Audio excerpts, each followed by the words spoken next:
ಹಾಲೂರು ಗ್ರಾಮದಲ್ಲಿ ನಡೆಯತಕ್ಕಂಥ ಪಂಚಕಲ್ಯಾಣ ಮಹಾಮಹೋತ್ಸವದ ಪಾವನ ಸಾನ್ನಿಧ್ಯವನ್ನು ದಯಪಾಲಿಸಿರ್ತಕ್ಕಂಥ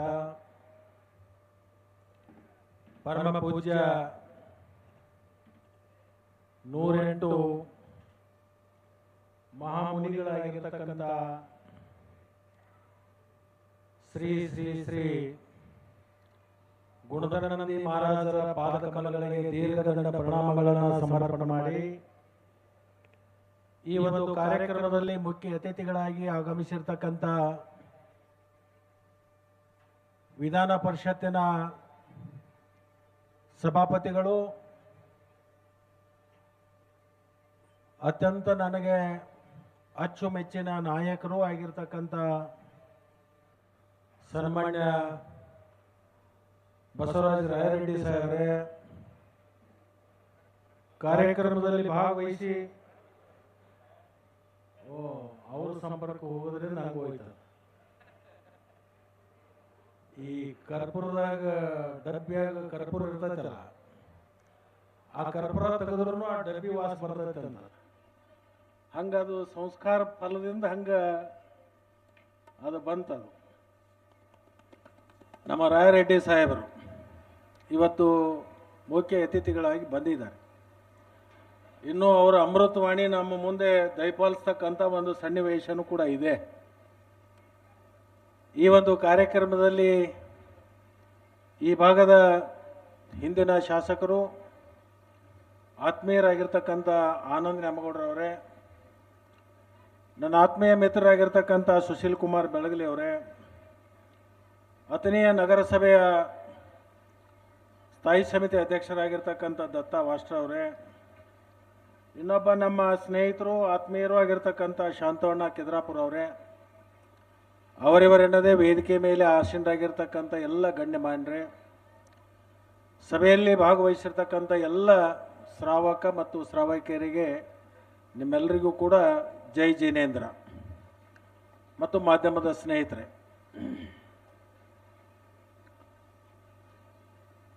ಬಹುಶಃ ನಾನು ಅನೇಕ ಕಡೆ ಪಂಚಕಲ್ಯಾಣ ಮಹಾಮಹೋತ್ಸವಕ್ಕೆ ನಾನು ಹೋಗಿದ್ದೀನಿ. ಬಹುತೇಕ ಶ್ರವಣ ಬೆಳಗೊಳ ಮತ್ತು ವರೂರದ ಶ್ರೀಮಠದ ಕಾರ್ಯಕ್ರಮವನ್ನು ಹೊರತುಪಡಿಸಿ ಇಷ್ಟು ದೊಡ್ಡ ಪ್ರಮಾಣದಲ್ಲಿ ಅದ್ಭುತವಾಗಿರ್ತಕ್ಕಂಥ ಕಾರ್ಯಕ್ರಮ ಕರ್ನಾಟಕದಲ್ಲಿ ಎಲ್ಲಿಯಾದರೂ ಆಗಿದ್ದರೆ ಅದು ಆಲೂರು ಗ್ರಾಮ ಅಂತ ಹೇಳಿ ಈ ಸಂದರ್ಭದಲ್ಲಿ ನಾನು ಹೆಮ್ಮೆಯಿಂದ ಹೇಳ್ಕೊಳ್ಳಿಕ್ಕೆ ಬಯಸ್ತೇನೆ. ಪರಮ ಪೂಜ್ಯರ ಆದೇಶದಂತೆ ವಿಶ್ವದಲ್ಲಿ ಶಾಂತಿ ನೆಲೆಸಬೇಕು, ಎಲ್ಲರಿಗೂ ಕೂಡ ಆತ್ಮ ಕಲ್ಯಾಣ ಆಗಬೇಕು. ಆ ಒಂದು ಹಿತದೃಷ್ಟಿಯಿಂದ ಆಲೂರು ಗ್ರಾಮದಲ್ಲಿ ಬಂದು ಅವರ ಆದೇಶದ ಅನುಗುಣವಾಗಿ ಬಹುಶಃ ತಾವೆಲ್ಲರೂ ಕೂಡ ತನು ಮನ ಧನದಿಂದ ಇಂಥ ದೊಡ್ಡ ಒಂದು ಸಹಾಯ ಸಹಕಾರವನ್ನು ಮಾಡಿದ್ರಿಂದಲೇ ಇಂಥ ಒಂದು ದೊಡ್ಡ ಕಾರ್ಯಕ್ರಮ ಆಗಲಿಕ್ಕೆ ಅದು ಸಾಧ್ಯ ಆಗಿದೆ. ಅದಕ್ಕೆ ನಾನು ಆಲೂರು ಗ್ರಾಮದ ಎಲ್ಲ ಶ್ರಾವಕ ಮತ್ತು ಶ್ರಾವಕಿಯರಿಗೆ ನಿಮಗೆ ತುಂಬ ಹೃದಯದ ಅಭಿನಂದನೆಗಳನ್ನು ಈ ಸಂದರ್ಭದಲ್ಲಿ ನಾನು ಹೇಳಲಿಕ್ಕೆ ಬಯಸ್ತೇನೆ. ಬಹುಶಃ ಗುಣಧರಾನಂದಿ ಮಹಾರಾಜರ ಒಡನಾಟ ನನಗೆ ಸುಮಾರು 25 ವರ್ಷಗಳ ಪರ್ಯಂತ ಇದೆ. ಅವರು ಎಲ್ಲೇ ಒಂದು ಕಾರ್ಯಕ್ರಮ ಮಾಡಿದರೆ ಬಹಳ ಶಿಸ್ತಬದ್ಧವಾಗಿ ಮತ್ತು ಬಹಳ ಅಚ್ಚುಕಟ್ಟಾಗಿ ಮಾಡ್ತಕ್ಕಂಥ ಕಾರ್ಯಕ್ರಮಗಳನ್ನು ನಾನು ನೋಡಿದ್ದೀನಿ. ಬಹುತೇಕ ಅವರು ಎಲ್ಲೆಲ್ಲಿ ಕಾರ್ಯಕ್ರಮಗಳು ಮಾಡ್ತಾರೆ ಅಲ್ಲೆಲ್ಲವೂ ಕೂಡ ಅತ್ಯಂತ ಭಕ್ತಿ ಮಾರ್ಗವನ್ನು ತೋರಿಸ್ತಕ್ಕಂಥ ಕಾರ್ಯವನ್ನು ಮಾಡೋದು ಬಂದಿದ್ದಾರೆ. ಪಂಚಕಲ್ಯಾಣ ಮಹಾಮಹೋತ್ಸವವನ್ನು ನಾವು ಯಾಕೆ ಮಾಡ್ತೀವಿ ಅಂತಕ್ಕಂಥದ್ದನ್ನ ಸ್ವಲ್ಪ ನಾವು ಅವಲೋಕನ ಮಾಡಿದರೆ ಇದರ ಉದ್ದೇಶ ನಮ್ಮ ಆತ್ಮ ಕಲ್ಯಾಣ ಆಗಬೇಕು, ನಮ್ಮ ಆತ್ಮಕ್ಕೆ ಮುಕ್ತಿ ಸಿಗಬೇಕು, ಬಹುಶಃ ತಮಗೆಲ್ಲರಿಗೂ ಗೊತ್ತಿದೆ, 84 ಲಕ್ಷ ಜೀವರಾಶಿಗಳು ಈ ಭೂಮಿ ಮೇಲೆ, 84 ಲಕ್ಷ ಜೀವರಾಶಿಗಳನ್ನು ದಾಟಿ ಮಾನವನಾಗಿ ಹುಟ್ಟುತ್ತೇವೆ. ಅದಕ್ಕೆ ಶರಣರು ಮಹಾತ್ಮರು ಹೇಳ್ತಾರೆ, ಪುನರಪಿ ಜನನಂ ಪುನರಪಿ ಮರಣಂ. ಹುಟ್ಟು ಸಾವು ಅಂತಕ್ಕಂಥ ಬಂಧನದಲ್ಲಿ ನಾವು ಸಿಕ್ಕು ಒದ್ದಾಡ್ತಾ ಇದ್ದೇವೆ. ಅದಕ್ಕೆ ಮಾನವನಾಗಿ ಹುಟ್ಟಿದ ಮೇಲೆ ನಮಗೆ ಭಗವಂತ ವಿವೇಕವನ್ನು ಕೊಟ್ಟಿದ್ದಾನೆ. ಆ ವಿವೇಕ ಇರೋದರಿಂದ ಈಗಾದರೂ ಕೂಡ ಭಕ್ತಿಯ ಮಾರ್ಗದಲ್ಲಿ ಹೋಗಿ ಭಗವಂತನ ಆರಾಧನೆಯನ್ನು ಮಾಡೋದರ ಜೊತೆಗೆ 84 ಲಕ್ಷ ಜೀವರಾಶಿಯನ್ನು ದಾಟಿ ನನ್ನನ್ನು ಮನುಷ್ಯನಾಗಿ ಹುಟ್ಟಿದೀಯಾ, ಈಗ ನಿನ್ನ ಆರಾಧನೆಯನ್ನು ಮಾಡೋದ್ರ ಮುಖಾಂತರ ಈ ಹುಟ್ಟು ಸಾವು ಬಹುಬಂಧನದಿಂದ ನನಗೆ ಮುಕ್ತಿಯನ್ನ ಕೊಡ್ರಿ ಅಂತ ಹೇಳಿ ಭಗವಂತನಲ್ಲಿ ಕೇಳಿಕೊಳ್ಳೋಗೋಸ್ಕರ ಈ ಒಂದು ಪಂಚಕಲ್ಯಾಣ ಮಹಾಮಹೋತ್ಸವ ಆಗುತ್ತೆ. ಆ ಪಂಚಕಲ್ಯಾಣ ಮಹಾಮಹೋತ್ಸವದಲ್ಲಿ ನಾವೆಲ್ಲರೂ ಸೇರಿಕೊಂಡು ಭಗವಂತನಿಗೆ ಇಷ್ಟೇ ನಾವು ಕೇಳ್ಕೋಬೇಕು. ಈ ಬಹುಬಂಧನದಿಂದ ನಮಗೆ ಮುಕ್ತಿಯನ್ನು ಕೊಡ್ತಕ್ಕಂಥದ್ದು ಒಂದೇ ಮಾರ್ಗ, ಅದು ಧರ್ಮದ ಮಾರ್ಗ, ಅಹಿಂಸಾ ಮಾರ್ಗ. ಆ ಧರ್ಮ ಮತ್ತು ಅಹಿಂಸೆಯ ಜೊತೆಗೆ ನಮಗೆ ಬಹುಬಂಧನದಿಂದ ಮುಕ್ತಿಯನ್ನ ಕೊಡ್ರಿ ಅಂತ ಹೇಳಿ ಎಲ್ಲಾ ಧರ್ಮೀಯರು ಕೂಡ ಇದರಲ್ಲಿ ಒಂದೇ ಅರ್ಥ. ಅದು ಇವತ್ತು ನಾವು ಬೆಂಗಳೂರಿಗೆ ಹೋಗಬೇಕಾದ್ರೆ ಯಾರು ವಿಮಾನದಲ್ಲಿ ಹೋಗ್ತೀವಿ, ಯಾರು ಬಸ್ನಲ್ಲಿ ಹೋಗಿ, ಯಾರು ಟ್ರೈನಲ್ಲಿ ಹೋಗ್ತೀವಿ. ಹಂಗ ಧರ್ಮಗಳಲ್ಲಿ ಅನೇಕ ಮಾರ್ಗಗಳಿದಾವೆ.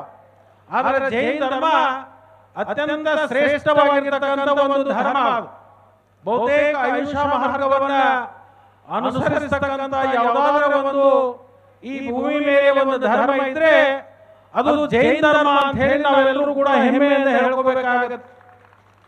ಆ ಅಹಿಂಸಾ ಮಾರ್ಗದ ಮುಖಾಂತರ ಆ ಭಗವಂತನ ಒಲಿಸಿಕೊಳ್ಳುವ ಮುಖಾಂತರ ನಮ್ಮ ಆತ್ಮವನ್ನು ನಾವು ಕಲ್ಯಾಣ ಮಾಡಬೇಕಾಗಿರ್ತಕ್ಕಂಥದ್ದು.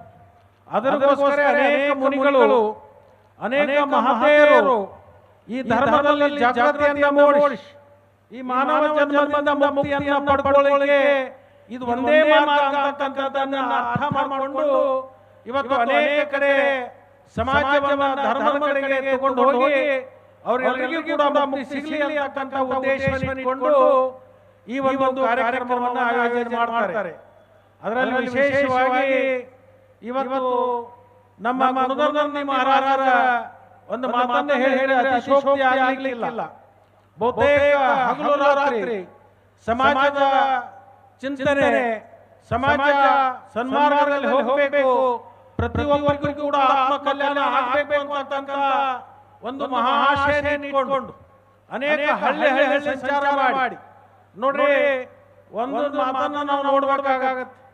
ಬಹುತೇಕ ಅವರ ಮಹಾತ್ಮರ ಶ್ರಮ ಎಷ್ಟು ದೊಡ್ಡದಿದೆ ಅಂತಂದ್ರೆ ನಾನು ಯಾವಾಗ ನನಗೆ ಗಮನ ಬರ್ತಾ ಇದ್ದಾರೆ. ನಮ್ಮ ಸಮಾಜಕ್ಕೆ ಸಿಗಬೇಕಾಗಿರ್ತಕ್ಕಂಥ ನ್ಯಾಯ ಸಂಬಂಧವಾಗಿರ್ತಕ್ಕಂಥ ನಮ್ಮದೇ ಆಗಿರ್ತಕ್ಕಂಥ ಹಕ್ಕನ್ನ ಕೊಡಿಸಬೇಕು ಅಂತಕ್ಕಂಥ ಮಾತನ್ನ ಅವರು ಅನೇಕ ಬಾರಿ ನಮ್ಮ ಎಲ್ಲ ರಾಜಕಾರಣಿಗಳಿಗೂ ಕೂಡ ಮಾತನ್ನ ಹೇಳಿದ್ದಾರೆ. ಬಹುತೇಕ ಸಮಾಜದ ಕಳಕಳಿಗಳಿರ್ತಕ್ಕಂಥ ಮಹಾಮುನಿಗಳು ಯಾರಾದರೂ ಇದ್ರೆ ಅದು ಬಹುತೇಕ ನಾನು ಗುರುಧರ್ಮಿ ಮಹಾರಾಜರು ಅಂತಕ್ಕಂಥ ಮಾತನ್ನ ಇವತ್ತು ಹೆಮ್ಮೆಯಿಂದ ಹೇಳ್ಕೊತೀನಿ. ನನಗೆ ಒಂದ್ಸಲ ನಾನು ಹೊರವರಲ್ಲಿ ಬೈಬೇಕಾದಾಗ ಹೇಳಿದ್ರು, ನಮ್ಮ ಸಮಾಜಕ್ಕೆ ಅಲ್ಪಸಂಖ್ಯಾತರ ಸಮಾಜದಲ್ಲಿ ಇರೋದ್ರಿಂದ ನಮಗೆ ನ್ಯಾಯ ಸಂಬಂಧವಾಗಿರ್ತಕ್ಕಂಥ ನಮ್ಮ ಪಾಲು ಸಿಗ್ತಾ ಇಲ್ಲ. ನಾವೆಲ್ಲರೂ ಕೂಡ ಸಸ್ಯಾಹಾರಿಗಳು, ಅದರ ಜೊತೆಗೆ ಸಾತ್ವಿಕ ಆಹಾರವನ್ನು ಸೇವನೆ ಮಾಡತಕ್ಕಂಥವ್ರು. ನಮಗೆ ಎಷ್ಟೋ ಜನ ನಮ್ಮ ಸಮಾಜದ ಮಕ್ಕಳು ಹಾಸ್ಟೆಲ್ನಲ್ಲಿ ಊಟ ಮಾಡಲಿ ಸಂದರ್ಭದಲ್ಲಿ ಬಹಳಷ್ಟು ಸಮಸ್ಯೆಗಳು ಉದ್ಭವ ಆಗಿರ್ತಕ್ಕಂಥದ್ದು. ಒಂದು ಕಡೆ ನಾವು ಧರ್ಮವನ್ನು ಪ್ರತಿಪಾದನೆ ಮಾಡತಕ್ಕಂಥ ಸಂದರ್ಭದಲ್ಲಿ ಇದನ್ನು ನಾವು ನಮ್ಮ ಸಮಾಜಕ್ಕೆ ಪ್ರತ್ಯೇಕವಾಗಿರ್ತಕ್ಕಂಥ ಶಾಲೆ ಕಾಲೇಜುಗಳಲ್ಲಿ ಕಲಿತಕ್ಕಂಥ ವಿದ್ಯಾರ್ಥಿಗಳಿಗೆ ಪ್ರತ್ಯೇಕವಾಗಿರ್ತಕ್ಕಂಥ ಹಾಸ್ಟೆಲ್ಗಳನ್ನು ಮಾಡಿಸ್ಬೇಕು ಅಂತ ಹೇಳಿದ್ದು ಮೊಟ್ಟ ಮೊದಲನೇದಾಗಿ ಯಾರು ಅಂದ್ರೆ ಅದು ಗುಣಧರ್ಮಿ ಮಹಾರಾಜರು ಅಂತಕ್ಕಂಥ ಮಾತನ್ನ ಈ ಸಂದರ್ಭದಲ್ಲಿ ಹೇಳಲಿಕ್ಕೆ ನಾನು ಬಯಸ್ತೀನಿ. ಅದರಿಂದ ನಾನು ಪ್ರೇರಿತನಾಗಿ ಒಂದು ವಿಧಾನಸಭೆಯಲ್ಲಿ 2 ಬಾರಿ ಆ ವಿಚಾರವನ್ನು ಪ್ರಸ್ತಾಪ ಮಾಡಿದ್ದೇನೆ. ಇನ್ನು ಕೆಲವೇ ದಿವಸದಲ್ಲಿ ನನಗನ್ಸುತ್ತೆ, ಆಗಲೇ ನಾನು ಹೋಗಿ ಆಶ್ರಮದಲ್ಲಿ ಕುಂತಾಗ ಪೂಜ್ಯರು ಅದನ್ನೇ ನನಗೆ ನೆನಪು ಮಾಡಿದ್ರು, ನಿಮ್ಮ ಬೇಡಿಕೆ ಯಾವಾಗ ಇಡ್ತಕ್ಕಂಥ ಸಂದರ್ಭ ಯಾವಾಗ ಬರ್ತಿದೆ ಅಂತ ಹೇಳಿ. ಅರ್ಜುನ ಮಹಾಭಾರತದೊಳಗೆ ಒಂದು ಮಾತನ್ನು ಹೇಳ್ತಾರೆ, ಕರ್ಮ ಕರೋ ಲೇಕಿನ್ ಕರ್ಮಕ ಫಲ ಮತ್ ದೇಕೋ ಅಂತ ಹೇಳಿದ್ದಾರೆ. ಅದಕ್ಕೆ ದಯಮಾಡಿ ನೀವು ಹೋರಾಟಕ್ಕೆ ಹೋಗ್ತಕ್ಕಂಥ ಸಂದರ್ಭ ಬರ್ಲಿಕ್ಕಿಲ್ಲ ಅಂತಕ್ಕಂಥ ಮಾತನ್ನು ಕೂಡ ಈ ಸಂದರ್ಭದಲ್ಲಿ ನಾನು ಹೇಳಿ, ಕೆಲವೇ ದಿವಸದಲ್ಲಿ ನಾನು ಇಲ್ಲೇ ಸಭಾಪತಿಗಳಿದ್ದಾರೆ, ಅವರಿಗೆ ನಿಮ್ಮ ಪರವಾಗಿ ನಾನು ಅರಿಕೆ ಮಾಡ್ಕೋತೀನಿ. ವಿಧಾನ ಪರಿಷತ್ತದೊಳಗೆ ಈ ಪ್ರಸ್ತಾವನೆ ಬಂದಂಥ ಸಂದರ್ಭದಲ್ಲಿ ನೀವು ಕೂಡ ಒತ್ತಡದಿಂದ ಅದಕ್ಕೆ ಒಂದು ಸಹಾಯ ಸಹಕಾರವನ್ನು ಮಾಡ್ತಕ್ಕಂಥ ಕಾರ್ಯ ಅವರು ಮಾಡ್ತಾರೋ ಅಂತಕ್ಕಂಥ ವಿಶ್ವಾಸ ನನಗಿದೆ. ಯಾಕಂತಂದರೆ ವರೂರದ ಮಠದ ಎದುರಿಗೇನೆ ಅವ್ರದ್ದು ತೋಟ ಇದೆ. ಪ್ರತಿನಿತ್ಯ ಸ್ವಾಮೀಜಿ ಅವರ ಜೊತೆಗೆ ಸಂಪರ್ಕ ಇರ್ತಕ್ಕಂಥವ್ರು ನಮ್ಮ ಹೊರಟ್ಟಿ ಅಣ್ಣವರು, ಅವರು ಕೂಡ ಈ ಸಮಾಜದ ಬಗ್ಗೆ ಅತ್ಯಂತ ಕಳಕಳಿ ಇರ್ತಕ್ಕಂಥವ್ರು.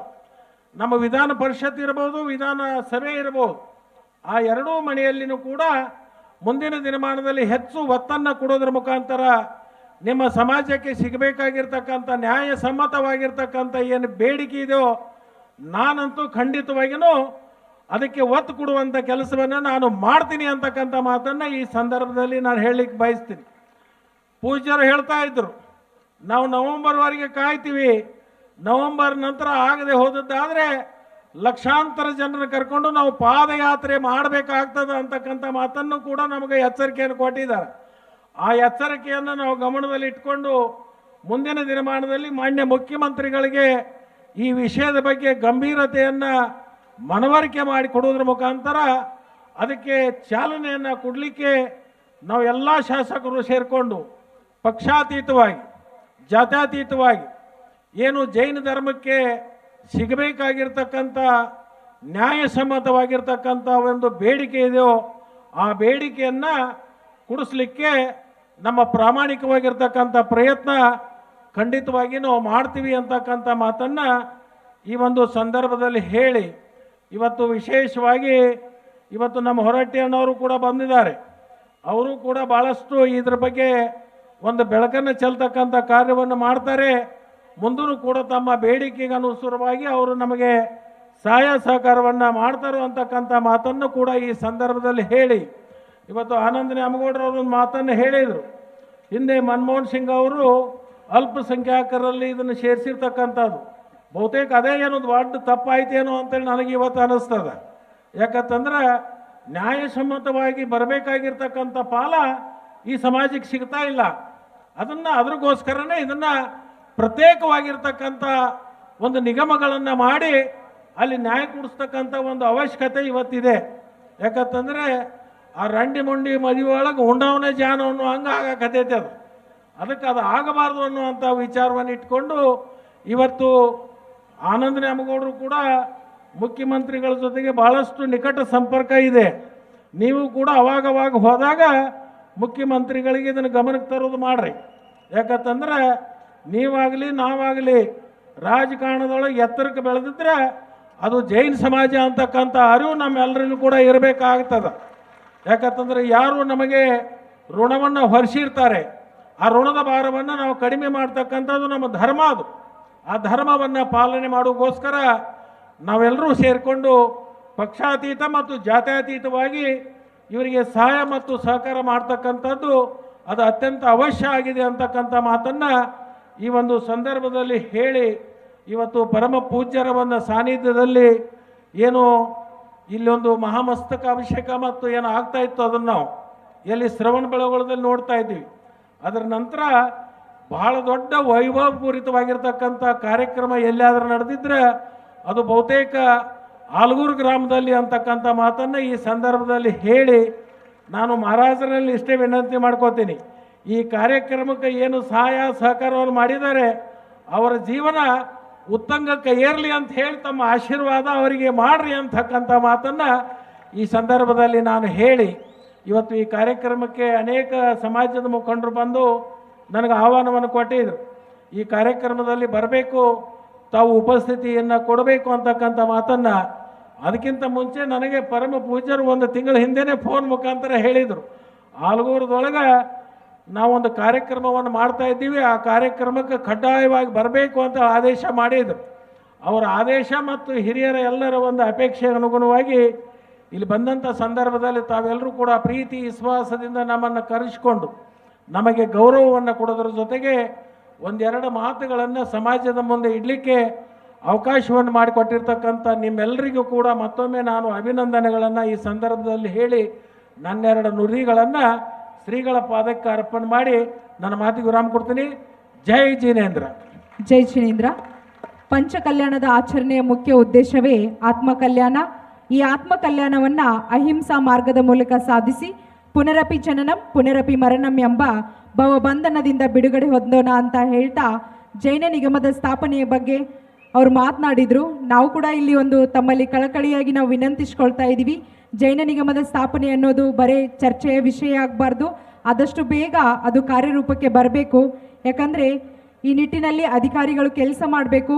ಯಾಕಂದರೆ ಇದು ಇಡೀ ಜೈನ ಸಮುದಾಯದ ಒಕ್ಕೊರಲಿನ ಕೂಗು ಅಂತ ಅದನ್ನು ಮತ್ತೊಮ್ಮೆ ತಮ್ಮ ಗಮನಕ್ಕೆ ತರ್ತಾ ತುಂಬ ಅದ್ಭುತವಾಗಿ ಮಾತನಾಡಿದರು ಶ್ರೀಯುತರು ಲಕ್ಷ್ಮಣ್ ಸವದಿಯವರು.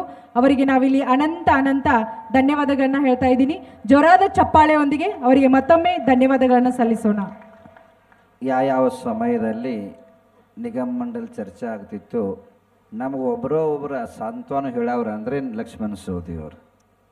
ಬಾಕಿ ಎಮ್ ಎಲ್ ಎಗಳು 18 ಎಮ್ ಎಲ್ ಎಗಳು ನಮ್ಮ ಸಮಾಜದಲ್ಲಿ ಬಹುಮುಖ್ಯ ಪಾತ್ರದಿಂದ ಆರಿಸಿ ಬರ್ತಾ ಇದ್ದರು. ಅವರ ಸರಿಯಾಗಿ ನೀವು ಹಠ ಹೋಗಿ 18 ಎಮ್ ಎಲ್ ಎ ಅಗರ್ ಜರ ಕರ್ತಾ ಅಲ್ಲಿ ಹೋಗಿ ಹಠ ಹಿಡಿದು ಕೂತ್ರೆ ಏನು ಅಸಾಧ್ಯ ಇಲ್ಲ. ಚಿಕ್ಕ ಸಮಾಜಿಗೆ ನಾವು ಇನ್ನೊಬ್ಬ ಸಮಾಜ ಕೊಡಿ ನಮಗೇನು ತೊಂದರೆ ಇಲ್ಲ, ನಮ್ಮ ಸಮಾಜ ನಮಗೂ ಒಂದು ತುತ್ತು ಸಿಗಲಿ ಅಷ್ಟ ಅಂತ ಅಪೇಕ್ಷೆ ಮಾಡ್ತಾ ಇದ್ದಾವೆ. ಹೋರಾಟಿಯವರು ಬೈಂದಾರ, ಹೋರಾಟದಿಂದ ಜಗತ್ತಿಗೆ ಒಂದು ದೇಶನ ಕೊಟ್ಟಂಥ ಹೋರಾಟಿ ಸಾಹೇಬ್ರ ಆಮಂತ್ರಣ ಮಾಡ್ತಾ ಇದ್ದಾನು. ಹೋರಾಟದ ಒಂದು ವಿಶೇಷತೆ ಏನಂದರೆ